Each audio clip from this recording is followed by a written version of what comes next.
Halo, perkenalkan, nama saya Ahmad Baikuni dari Fakultas Bahasa dan Ilmu Komunikasi, Program Studi Ilmu Komunikasi, Universitas Islam Sultan Agung Semarang. Di sini saya akan menjelaskan tentang sistem pemancar dan penerima televisi. Sebelum itu, di sini saya akan menjelaskan sedikit tentang pengertian dan sejarah singkat televisi.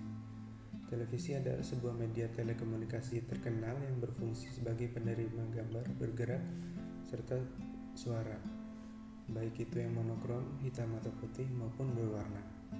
Fungsi televisi yaitu sebagai alat informasi, media edukasi, fungsi kontrol, serta menjadi media penghubung antar geografis.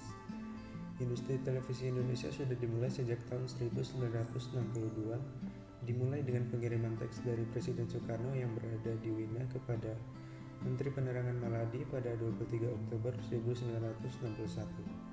Presiden Soekarno memerintah Maladi untuk segera mempersiapkan proyek televisi.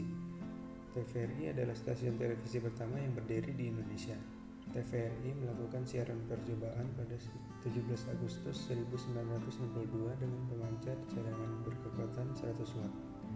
TVRI mengudara untuk pertama kali pada tanggal 24 Agustus 1962 dalam acara siaran langsung upacara pembukaan Asian Games dari Stadion Utama Gelora Bung Karno. Sejak saat itu, dirintis pembangunan stasiun televisi daerah pada akhir 1964. Kemudian dibentuk stasiun-stasiun produksi keliling tahun 1977 sebagai bagian produksi dan merekam paket acara untuk dikirim dan disiarkan melalui stasiun pusat TVRI Jakarta di beberapa ibu kota provinsi. Selanjutnya adalah sistem pemancar. Pemancar merupakan bagian yang sangat vital bagi stasiun penyiaran radio dan TV agar tetap mengudara.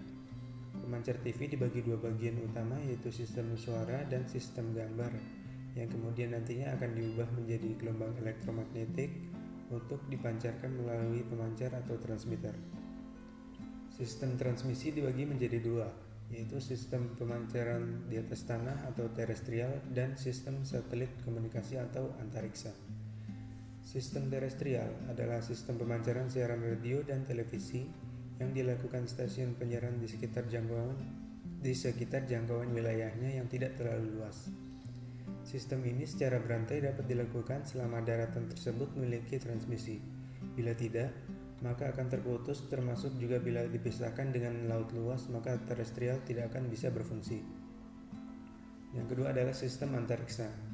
Sistem antariksa merupakan sistem penyiaran dengan menggunakan luas di atas bumi dengan pantulan dari satelit komunikasi yang diletakkan di antariksa pada geostationary orbit.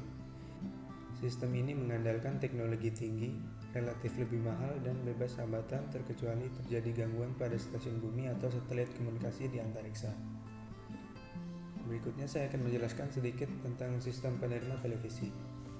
TV siaran menggunakan sinyal elektromagnetik yang bekerja lurus, sehingga sinyal ini akan mengalami hambatan jika bertemu dengan daerah yang berlembah dan berbukit atau kota yang memiliki banyak gedung pencakar langit. Selanjutnya, ada beberapa peralatan untuk mengirim gelombang elektromagnetik dalam penyiaran. Yang pertama, microwave. Microwave dapat berfungsi sebagai pengirim sinyal atau transmitter dan dapat berfungsi juga sebagai penerima sinyal atau receiver. Fungsi microwave sama dengan fungsi field backup atau FPU. Hanya saja FPU hanya digunakan untuk jarak dekat.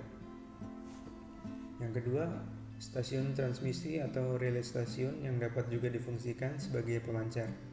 Pancaran dengan daya pancar 20 kW akan melemah pada jarak pancaran 60 km sehingga perlu diperkuat. Jika daya pancar pemancar lebih kuat lagi, maka akan dapat mencapai jarak yang lebih jauh. Penerimaan siaran televisi dapat melalui beberapa cara, diantaranya secara langsung melalui antena yang dipasang di setiap rumah, penerimaan siaran televisi dengan antena parabola, penerimaan siaran televisi berlangganan, pancaran sinyal super high frequency atau SHF dari transponder satelit dapat meliputi 1/3 dunia. Untuk menghubungkan berbagai tempat di muka bumi diperlukan 3 satelit komunikasi.